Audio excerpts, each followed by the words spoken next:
ভারতে পাচার হওয়া ২৮ বাংলাদেশি শিশু কিশোরকে যশোরের বেনাপোল চেকপোস্ট দিয়ে দেশে ফেরত পাঠানো হয়েছে। মঙ্গলবার বিকালে বিশেষ ট্রাভেল পারমিটের মাধ্যমে ভারতের পেট্রোপল ইমিগ্রেশন কর্তৃপক্ষ বেনাপোল ইমিগ্রেশন কর্তৃপক্ষের নিকট হস্তান্তর করেন।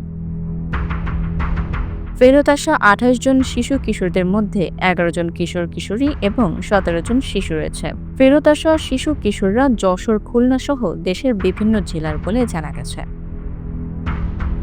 বেনাপোল ইমিগ্রেশন ওসি সাখাওয়াত হোসেন জানিয়েছেন, বিভিন্ন সীমান্ত পথে বাবা মায়ের সাথে আবার কেউ নিজে দালালদের মাধ্যমে ভারতে যায়। সেখানে পুলিশের কাছে আটক হয়ে তারা আদালতের মাধ্যমে তাদেরকে জেল হাজতে পাঠানো হয়। পরে সেখানকার বেসরকারি সংস্থা আদালত থেকে ছাড়িয়ে তাদের নিজ শেল্টার হোমে রাখে। বিশেষ ট্রাভেল পারমিটের মাধ্যমে তাদেরকে নিজ দেশে ফেরত পাঠানো হয়েছে। রাতে ইমিগ্রেশনের কাজ শেষে এদের বেনাপোল পোর্ট থানায় হস্তান্তর করা হয়েছে। আজ মানবাধিকার সংস্থার মাধ্যমে তাদেরকে পরিবারের কাছে হস্তান্তর করার প্রক্রিয়া শুরু হবে। Bangla affairs news desk.